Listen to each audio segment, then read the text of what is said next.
Halo, selamat pagi anak-anak. Bagaimana kabar kalian hari ini? Semoga baik-baik saja ya.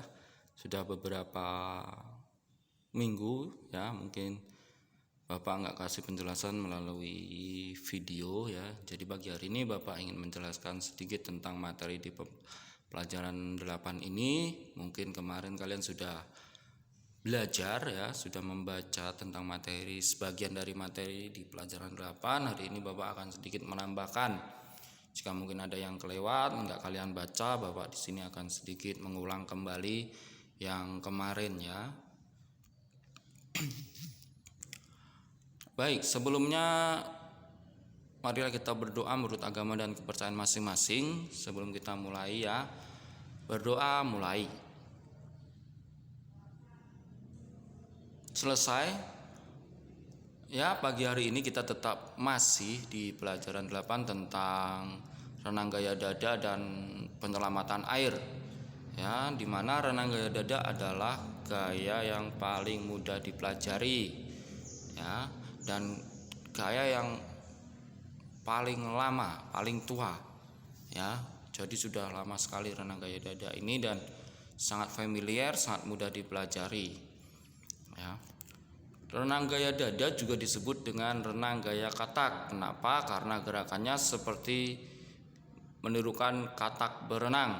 Maka dari itu disebut renang gaya katak juga.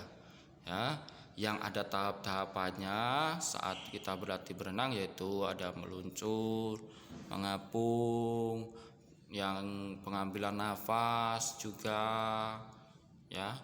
Dan di sini Bapak akan menjelaskan tentang pengambilan nafas, salah satu tahapan atau teknik dalam renang gaya dada ya. Tapi sebelumnya Bapak ingin sedikit info bahwa ada beberapa gaya dalam renang itu. Ada gaya dada sendiri, ada gaya bebas, ada gaya punggung, gaya kupu-kupu ya. Gaya batu Pak, ya itu bukan gaya batu, itu karena mereka nggak bisa berenang ya, jadi gaya batu itu nggak ada ya. Kalau ada gaya batu ada gaya kayu, gaya segala macam ya. Jadi gaya katak ya, atau gaya dada, gaya punggung, gaya kupu-kupu, gaya bebas ya, itu yang sering dilakukan. Dan yang paling cepat itu adalah gaya bebas ya. Paling cepat maksudnya cepat renangnya, bukan cepat berlatihnya, tapi kecepatan berenangnya. Ya, di pengambilan nafas ini adalah sangat penting sekali, karena kalau kita berenang tanpa mengambil nafas, kita pasti cuma bisa berenang berapa meter ya. Jadi pengambilan nafas ini sangat penting sekali untuk kita terus bisa berenang, menjaga nafas kita, menjaga pasokan udara di paru-paru kita ya. Caranya seperti apa? Yang pertama adalah pengambilan nafas renang gaya dada. Di sini kalian bisa lihat caranya adalah dorong dan angkat dagu ke atas permukaan air ya. Terus ambil nafas menggunakan mulut selama setengah detik. Jadi saat kita mengangkat kepala kita di permukaan, ambil nafas cepatnya dari mulut ya. Setelah itu masukkan kembali muka ke dalam air. Tahanlah nafas dan keluarkan nafas selama melakukan luncuran ya, keluarkan dari mulut juga. Lakukan dengan hati-hati dan rileks, intinya santai. Jadi kalau kalian awal-awal itu kalau berlatih jangan tegang dulu atau grogi atau deg-degan ya. Jadi harus santai, dilakukan santai, rileks, itu yang paling penting ya. Dan saat kita memasukkan kepala kita ke dalam air, posisi kita itu adalah kaki mendorong ke depan, kedua tangan disatukan ke atas kepala kita lurus ke depan, sembari kita meluncur dan mengeluarkan nafas kita. Habis itu kita naik kembali ke permukaan air untuk mengambil nafas selama setengah detik. Jadi sangat cepat sekali. Yang kedua, pengambilan nafas dengan bantuan dinding. Di sini ada dua gambar. Yang pertama dengan kedua tangan memegang tangga dinding, dan yang satunya dengan kedua kaki dikaitkan di tangga dinding. Yang pertama adalah Dengan cara memegang tangga dinding dan kedua kaki kita itu kita mencoba untuk mendorong ke atas ya. Kita dorong ke atas saat kita mengeluarkan kepala kita. Habis itu kita masukkan kepala kita lagi dan hembuskan napas. Kita dorong lagi menggunakan kaki untuk keluar ke permukaan air, ambil nafas lagi, masukkan lagi, seperti itu seterusnya untuk berlatih. Yang kedua adalah kakinya dikaitkan sama, cuma ini kita menaikkan dagu atau kepala kita itu menggunakan kedua tangan kita ya, kedua tangan kita yang kita ayun ke bawah secara bergantian. Naik, ambil nafas setengah detik, kita masukkan kembali. Seperti itu seterusnya ya. Seperti itu seterusnya. Yang selanjutnya yang adalah penyelamatan di air. Tahukah kamu di setiap tempat umum pasti memiliki peraturan yang harus ditaati ya. Kolam renang pun juga salah satu tempat yang memiliki peraturan, dan peraturan dibuat agar ya menjadi penyelamat ya. Jadi peraturan itu menjadi penyelamat bagi kalian yang mungkin ingin ke tempat umum atau ke kolam renang. Ya, apakah kamu telah menaati peraturan di kolam renang? Peraturan di kolam renang harus kamu taati dengan baik. Peraturan bertujuan untuk menjaga keselamatan pengunjung. Berikut beberapa hal yang harus kamu lakukan di kolam renang ya. Yang pertama, perhatikan guru, instruksi guru, pendamping, orang tua. Ya, jika kamu sama orang tua, jika kamu les, jika kamu sama guru, perhatikan instruksi orang-orang tersebut. Ya, jadi jangan seenaknya. Pakailah pakaian khusus untuk berenang. Ya, jadi jangan kamu mau berenang tapi pakai baju sekolah. Enggak. Kalau mau berenang ya pakai baju berenang agar mudah luwes melakukan gerakan di kolam renang. Itu tujuannya, agar mudah bergerak. Lakukan pemanasan sebelum berenang. Jadi jangan langsung ganti baju, pakai baju renang langsung lompat ke kolam renang. Itu salah sekali. Ya, karena apa? Karena saat suhu tubuh di darat dan di air itu beda. Kalau kalian langsung masuk itu adalah ada pergantian suhu yang mendadak. Jadi bisa bagaimana ya? Tubuh kita kaget. Ya. Dan pemanasan itu juga untuk mempersiapkan otot-otot kita agar tidak kaku saat masuk ke kolam renang. Karena nanti kalau kalian sudah kram di kolam renang itu pasti kalian tenggelam.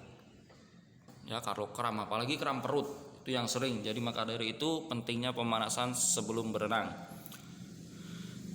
Jangan bercanda di tepi kolam renang ya. Jadi tepi kolam renang itu bukan untuk bercanda tapi untuk mempersiapkan diri kita sebelum masuk ke kolam renang. Bisa kita sebelum masuk kita duduk dulu, terus kita basahin kaki kita untuk menguasai tubuh, atau saat kita istirahat setelah berenang. Ya, jadi bukan untuk bercanda. Jagalah kebersihan kolam renang ya. Karena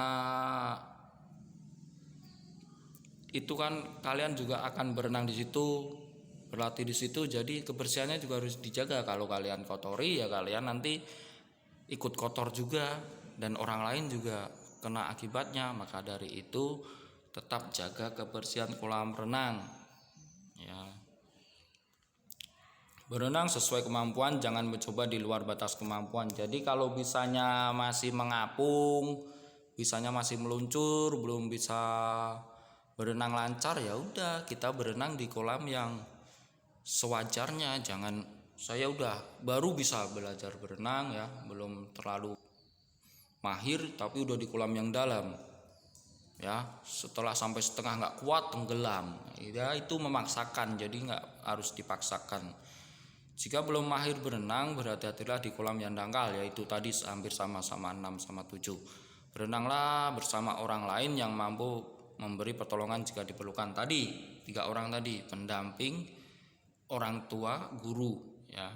Selesai berenang mandilah dengan air bersih ya, karena air kolam renang itu mengandung kaporit atau zat untuk menghilangkan bakteri atau lumut ya. Jadi itu sangat berbahaya untuk telinga, untuk mata, untuk kulit kita. Jadi maka dari itu wajib setelah kita berenang kita mandi air yang bersih, air tawar yang bersih ya, untuk menghindari kemungkinan tersebut. Selanjutnya itu tadi tentang pengambilan nafas dan penyelamatan diri. Penyelamatan diri tersebut tidak di kolam renang saja, banyak sekali tempat-tempat wisata yang mempunyai peraturan-peraturan yang berbeda-berbeda ya, sesuai keamanan di tempat tersebut ya. Jika di pantai atau di sungai atau di waterboom itu sangat berbeda-berbeda ya. Dan itu wajib ditaati, nggak boleh enggak ya. Itu tadi beberapa penjelasan tambahan dari Bapak. Mungkin kalian kemarin sudah membaca atau mungkin ada yang belum. Ini bisa sedikit menambahkan ilmu di pelajaran 8 ini.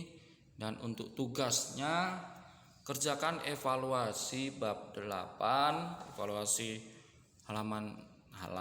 evaluasi pelajaran 8 ya, bagian A dan B.